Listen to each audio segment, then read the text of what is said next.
할렐루야. 오늘도 주의 말씀 앞에 함께 서게 되어 여러분 모두 주의 이름으로 축복합니다. 하나님 말씀 이사야서 35장 4절입니다. 겁내는 자들에게 이르기를 굳세어라, 두려워하지 말라. 보라, 너희 하나님이 오사 보복하시며 갚아 주실 것이라. 하나님이 오사 너희를 구하시리라 하라. 아멘. 오늘은 삶의 변화 37번째로 주가 오신다라고 하는 주의 재림에 대한 그 신앙을 같이 말씀을 통하여서 살펴보려고 합니다. 세상을 살아가면서 때마다 우리의 인생의 시간마다 가치가 달라지는 것들이 있어요. 어린아이 때는 먹는 것, 또 친구들이 중요하고 이제 나이가 들어가면서는 돈과 또 건강이 중요하게 되는 것들이죠. 그렇게 내가 무엇을 중심으로 하느냐에 따라서 거기에 맞춰서 살게 됩니다. 어느 분은 하루에 3시간씩 4시간씩 운동을 하시는 분이 있어요. 참 대단합니다. 그런 운동을 통하여서 자기 몸 관리를 잘하는 것 너무너무 좋아요. 우리에게는 하나님이 그와 같은 육체의 단련도 우리에게 참 유익이 있는데, 그러나 경건의 훈련이라고 하는 그 경건의 훈련은 이 세상과 오는 세상에서도 유익하다라고 하는 분명한 말씀을 좀 기억했으면 좋겠어요. 우리에게 이렇게 하루하루 주님과의 경건의 훈련이 이 세상에서도 유익하고 오는 세상에도 분명한 유익이 있다라고 하심은 하나님이 예비하신 사명이 있기 때문에 그래요. 그래서 날마다 내일 일 때문에 걱정하지 말고 오늘 일에 감사하고 내일은 내일이 걱정하도록 만들면서 내일 하나님 오늘 주셨으면 일어났으면 감사하고 찬양하고 시작하면서 그 하루하루를 주님과 함께 보내면 우리에게 그 어떤 일들이 있어도 날마다 주님이 길을 열어주시고 은혜를 주실 줄로 믿습니다.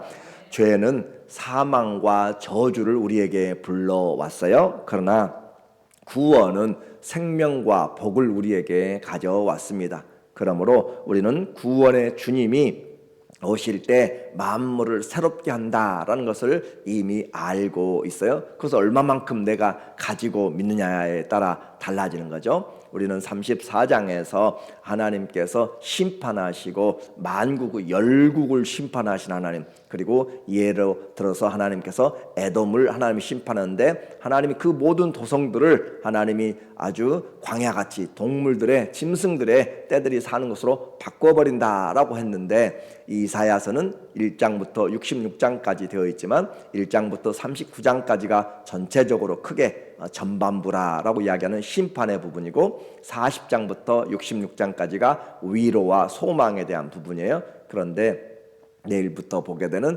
36장은 실제적인 역사적인 그런 기록도 역사서에 해당하는 부분이에요.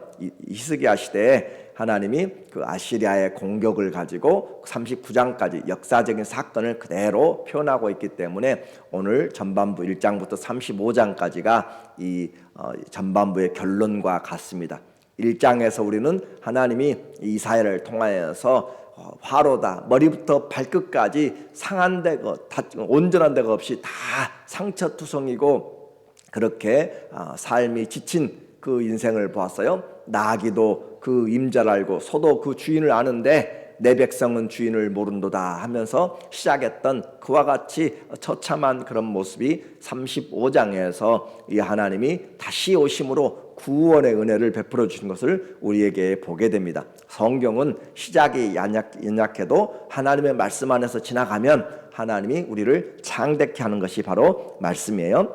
성도에게는 처음보다 끝이 좋습니다. 그걸 꼭 기억하셔야 돼요. 내가 나이 들어가면, 내가 힘들어지면, 아니요, 그때는 그때에 합당한 하나님이 은혜를 주실 것입니다. 그러므로 오늘 할 것은 내가 하나님께 감사하고 오늘 하루 하나님께 찬양하고 기도하고 섬기고 또 주신 은혜를 누리면 되는 거예요. 그래서 성도는 끝이 좋고 끝이 보장되어 있는 것, 그 어떤 보험보다도 그 어떤 것보다도 정말 중요한 하나님의 은혜죠. 이것보다 안전한 인생이 없습니다. 내일 일 걱정하면 하나도 잠을 못 자요. 그러나 내일은 내일이 걱정하라 라고 하시는 주의 말씀 앞에 주님이 오십니다. 1절에 보니까 광야와 메마른 땅이 기뻐하며 사막이 백합화같이 피어 즐거워하며, 우리는 바로 34장에서 그 모든 곳들이 다 황무지가 되고 메마르게 되고 광야가 되고 아무도 사람이 살 수가 없는 그 땅이 된 것을 보았는데, 이제 주님이 오시게 되면 거꾸로 바꿔지는 거예요. 그 광야와 메마른 땅이 기뻐하게 되고 그 사막이 백합같이 피어서 즐거워하며, 무성하게 피어, 그냥 한두 송이 그렇게 가뭄에 콩나듯이 하는 것이 아니라 무성하게 그렇게 피어나는 기쁜 노래로 즐거워하며 레바논의 영광과 갈멜과 사론의 아름다움을 얻을 것이라. 각 지역마다 그곳마다 하나님께서 은혜를 베풀어 주시는 활기찬 생명력이 꿈틀거리는 그런 곳, 불모의 땅이 생명이 만발하고 꽃들이 만발한 땅으로 이곳 저곳에서 아주 다투어서 정말 피어나는 그런 아름다운 그런 찬양과 향기가 합주하는 것이죠. 레바논에 뛰어난 그런 영광들, 그리고 눈부신 갈멜산, 그리고 황홀한 샤론을 아름다운 선물로 우리에게 주신다라는 것을 노래하고 있어요. 그것들이 여호와의 영광 곧 우리 하나님의 아름다움을 보리로다. 그래요. 하나님의 아름다움. 다윗의 일평생의 기도가 시편 27편 4절에 내가 여호와의 전에 거하며 여호와의 아름다움을 앙망하는 것. 평생의 기도가 하나님 앞에, 하나님의 집에, 성전에 거하면서 그 아름다움, 하나님의 아름다움, 우리는 잘 상상이 안 가지만 성경을 알면 알수록 하나님의 아름다움이 있어요. 하나님의 영광스러움이 있어요. 하나님의 은혜가 있어요. 그래서 그 하나님의 아름다움에 우리가 함께 동참하게 되는 그 은혜를 보게 되는 것이죠. 꽃들도 동물들도 모든 것들이 하나님의 아름다움의 영광을 보게 된다라고 했어요. 그래서 지금은 모든 것이 가시가 있고 엉겅퀴가 있고 찔리고 상함이 있지만, 그러나 이 피조물도 그걸 원치 않는 것이에요. 징그러운 모습들을 원치 않는 것이에요. 하나님이 오실 때 주 예수의 오심이 우리에게 회복을 시켜준 거죠. 로마서 8장 21절에 있는 것처럼 그 피조물이 바라는 것은 피조물도 썩어짐의 종로로, 이 피조물도 다 썩어지는 것이에요. 그래서 썩어짐의 종로로서 해방되어 하나님의 자녀들의 영광의 자유에 이르는 것이니라. 하나님의 자녀들의 영광의 자유, 그것이 바로 부활의 생명으로 우리가 거듭난 것처럼 하나님이 만물을 새롭게 하심으로 그 땅에 하나님께서 주시는 생명력을 말해요. 피조물이 다 이제까지 함께 탄식하며 함께 고통을 겪고 있는 것을 우리가 아느니라. 아담의 죄로 엉겅퀴가 나고 가시가 나고 모든 형극들이 나타나는 것들, 피조물도 원치 않는다라고 하는 것이죠. 완전한 이 말씀의 성취가 그리스도가 다시 오실 때 이루어지게 됩니다. 사도 바울은 3층전의 아름다움을 보면서 말로 형용을 못하기 때문에 아예 입을 닫아버리고 있어요. 말해봤자 이해되지 않는 그런 아름다움, 자연과 동식물과 사람들이 모두 그리스도로 안에서 통일된 조화와 아름다움이 있습니다. 그러나 그 무엇보다도 이런 동물들, 이런 생동감 있는 것보다 가장 중요한 것은 구원함을 얻은 자들의 기쁨이죠. 그건 말할 수 없는 기쁨과 은혜가 있어요. 성도들의 기쁨과 은혜, 3절에 보니까 너희는 약한 손을 강하게 하며 떨리는 무릎을 굳게 하며, 세상 살면서 얼마나 두려워요. 전쟁의 공포와 재난의 공포와 여러 가지 환경이, 자사고와 모든 것들이 있어요. 그러나 약한 손을 강하게 하고 떨리는 무릎을 굳게 하고, 이제 주님 굳게 세워주는 것이죠. 겁내는 자들에게 이르기를 굳세어라. 주님이 우리에게 말씀하는 거예요. 아무도 그렇게 할 수가 없어요. 주님만 그렇게 우리에게 위로할 수가 있는 것이죠. 두려워하지 말라. 왜 그래요? 주님이 힘이 되기 때문에, 주님이 방패가 되기 때문에 주님이 두려워하지 말라 하면 우리는 견고하게 되고 담대함을 얻게 됩니다. 내 믿음대로 될지어다 라고 하면 그 말씀이 그 믿음대로 역사하는 것처럼 우리에게 참된 평화, 참된 치료, 참된 은혜를 주신 것은 오직 예수님이 우리에게 주실 수 있어요.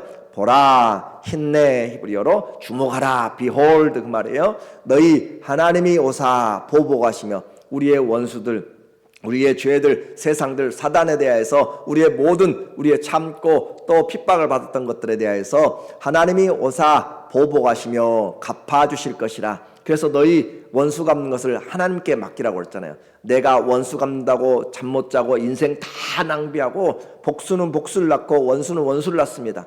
그것으로 해결되지 않아요. 그래서 너희 원수 갚는 것을 하나님께 맡기고 너희는 원수를 위하여서 축복하라. 너희는 원수를 위하여서 사랑하라. 하나님 앞에 맡기면 주님이 그 일에서 당하는 것들에 대해서 갚아주시리라. 하나님이 오사. 그래요. 하나님은 반드시 오십니다. 공의를 심판하시기 위해서 오시는 것이고 의인들에게 상을 주시기 위해서 오시는 것이죠. 그래서 하나님이 오사 너희를 구하시리라 하라. 하나님의 메시지를 지금 이 이사야가 전하고 있어요. 하나님이 오신다라고 그렇게 승리의 개가를 부를 것을 말씀하십니다. 그 예수 그리스도가 오심을 우리는 알고 또 내 안에 성령으로 주님이 오셔서 내가 세상 끝날까지 우리와 함께하기 때문에 어려움이 닥쳐도 다리에 힘을 주고 허리를 펴고 어깨를 펴고 담대하게 하나님을 여호와를 바라는 너희들아 강하고 담대하라 라고 이야기해요. 우리를 어떻게 할 수가 없어요. 세상은 하나님의 자녀들을 어떻게 할 수가 없습니다. 왜 그래요?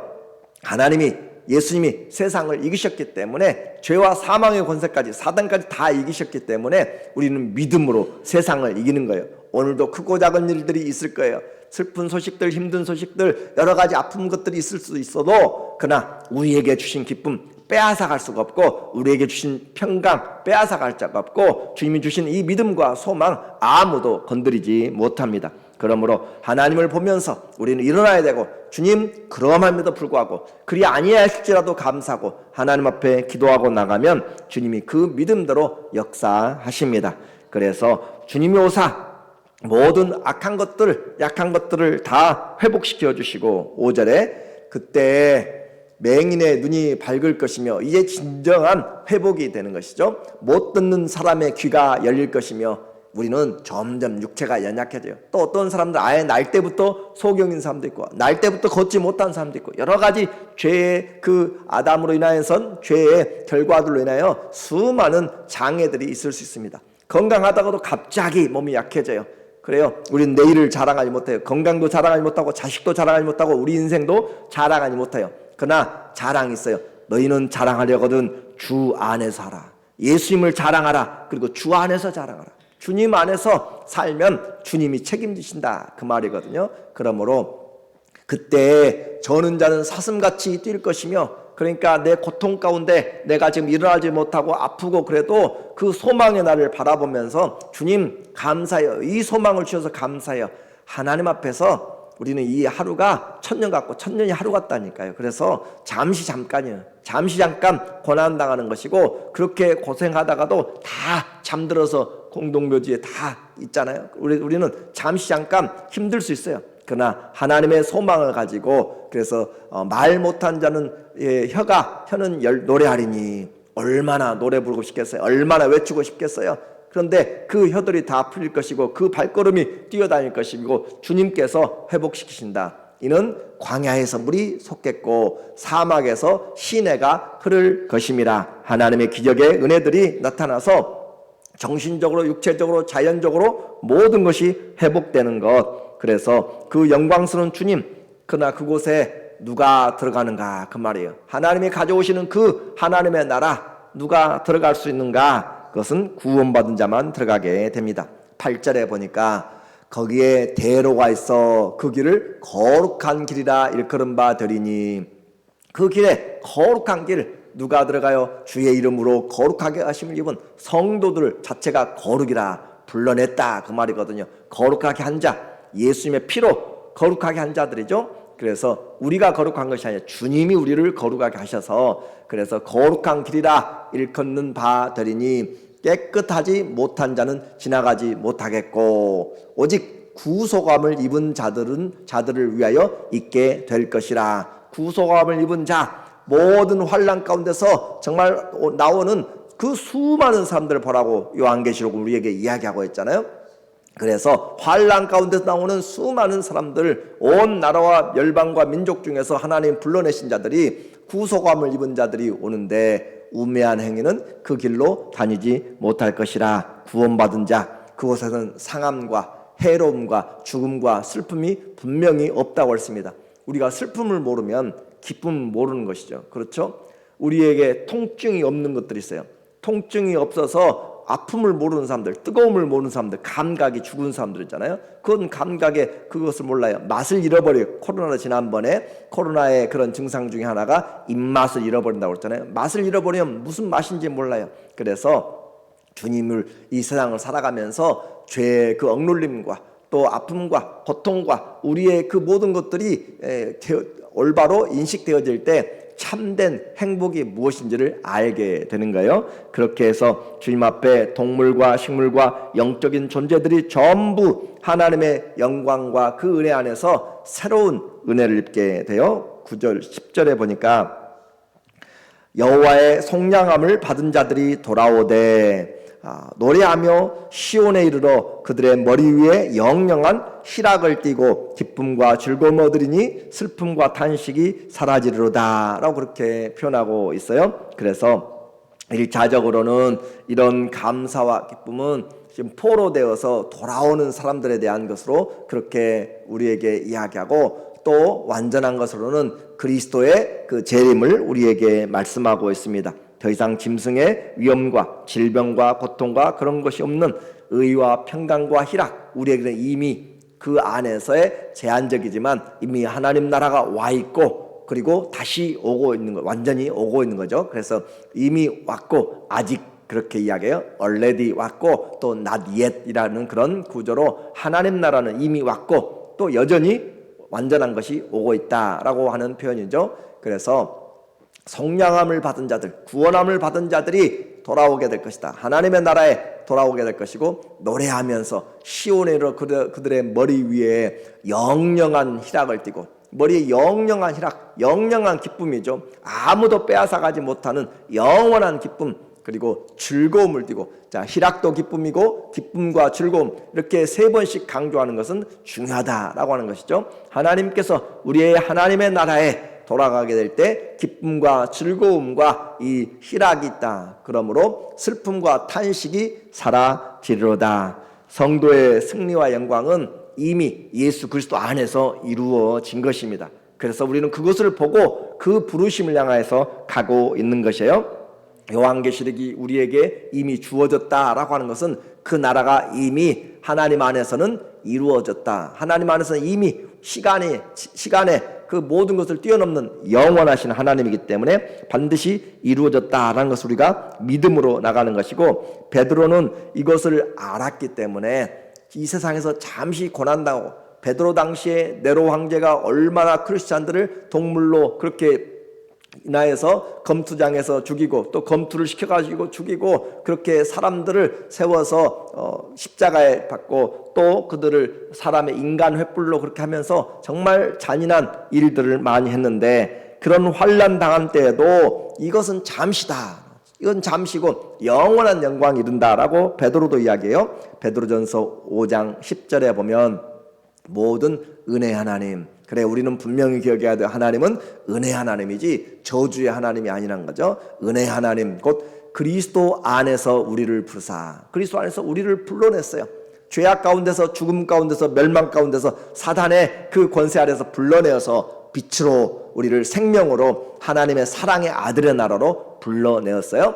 자기의 영원한 영광에 들어가게 하시니까, 하나님의 영광에 들어가요. 그리스도의 영광에 우리는 들어가요. 그냥 왕의 그런 대통령의 그런 영광이 아니라 하나님 그리스도의 영광에 들어가게 하시고, 영원한 영광, 영원한 기쁨, 그래요. 하나님의 나라는 영원한 것을 우리에게 이야기해요. 영원한 기쁨, 영원한 영광, 영원한 생명, 영생이죠. 이가 그 들어가게 하시니까 잠깐 고난당한 너희를, 잠깐 이 세상 잠깐이에요. 눈 깜짝할 시간이에요. 잠깐 고난당하는 우리를 친히 어떻게 온전하게 하시며 굳게 하시며 강하게 하시며 털을 견고하게 하시로다. 잠깐 사는데 어려움을 당해요. 그래도 하나님이 그 어려움 당한 곳에서 옆에 서서 모든 환난 때마다 위로하시는 주님. 고린도후서 1장 4절에 모든 위로의 주님이 모든 환난 때에 너희를 위로하시며, 그래 은혜의 하나님, 위로의 하나님, 소망의 하나님, 그 영광의 하나님께서 우리에게 함께 하시면서 지금 당하는 일들을 보면서 믿음으로 세워나가도록, 그 환난 가운데서도 질병이 우리의 믿음을 막지 못하고 물질이 우리의 믿음을 막지 못하고 세상이 권력이 우리를 믿음을 막지 못합니다. 그러므로 믿음으로 사는 자, 나의 의는 믿음으로 하나님을 바라보면서 살아가는 자들에게 주님이 예비하신 은혜를 우리에게 주시는 거예요. 이와 같이 베드로도 환난 당한 자들에게 자 바로의 나라가 무너진다, 네로의 나라가 무너진다, 또 로마가 무너진다 그렇게 하지 않고 돈을 주어서 그들을 구원해서 그렇게 구제하는 것으로 많이 그렇게 하지 않고 하나님의 나라의 소망을 가지고 오히려 너희가 핍박을 당하거든 기뻐하라고 이야기하잖아요. 너희가 핍박을 당하거든 기뻐하라. 그날의 상이 큼이라. 그날의 상이 큼이라 라고 그들을 격려하고 있어요.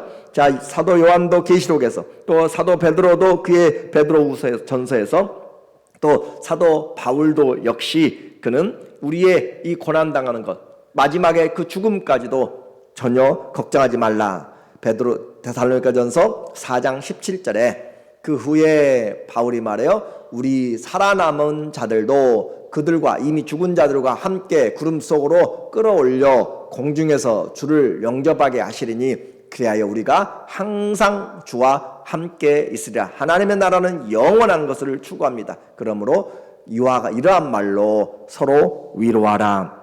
황무지에 장미꽃이 피고 또 사막에 강이 흐르고 사자와 어린 양들이 함께 놀고 죄인이 의인으로 새롭게 되어서 썩어지지 않는 세상에서 영원한 기쁨을 또 소망의 나라를 우리에게 기업으로 주세요. 주님 오시는 그날이 우리에게는 완전한 주님의 통치, 그분의 얼굴을 기다리는 것은 그분과 관계가 있는 사람이죠. 그 주님과 관계가 있는 사람들이 기다리는 것이에요. 그래서 그날 교회는 하늘에 있는 통치자들과 권세들에게 하나님의 각종 지혜를 가르친다라고 에베소서 3장 9절 10절에서는 이야기하고 있어요. 그날 하나님의 이 자녀들이 하늘에 있는 각종 존재들에게 권세들에게 하나님의 각종 지혜를 알게 하는 영광의 날이 이른다. 오늘 왜 경건의 훈련이 이 세상과 오는 세상에서 유익해요? 바로 하나님의 나라에서 교회된 우리가 하나님의 그 나라의 통치자들과 권세들에게 하나님의 각종 지혜를 전달하게 된다. 그러므로 환난 날에도 우리는 담대해야 되고 주님과 함께 고난을 받으면 주님과 함께 영광을 받습니다. 성도는 끝이 좋습니다. 성도는 끝이 좋대 너무 좋습니다. 주의 날을 사모함으로 경건의 훈련, 지금 힘들어도 이 세상과 오는 세상에서 복된 그런 하나님의 은혜가 우리 모두에게 있기를 예수님의 이름으로 간절히 축원합니다. 아멘. 기도합니다. 하나님 아버지, 벌써 우리에게 주어진 인생을 살아가고 중반전 또 후반전을 살아갈 때 하나님 주님의 오심을 더 사모하게 하여 주시옵소서. 경건의 훈련으로 이 세상과 오는 세상에 유익한 처음보다 나중에 인애가 더 큰 믿음의 열매들을 가지고 승리함으로 오늘도 감사하고 오늘도 주와 함께 동행하는 임마누엘의 삶 되게 하여 주시옵소서. 예수님의 이름으로 기도합니다. 아멘.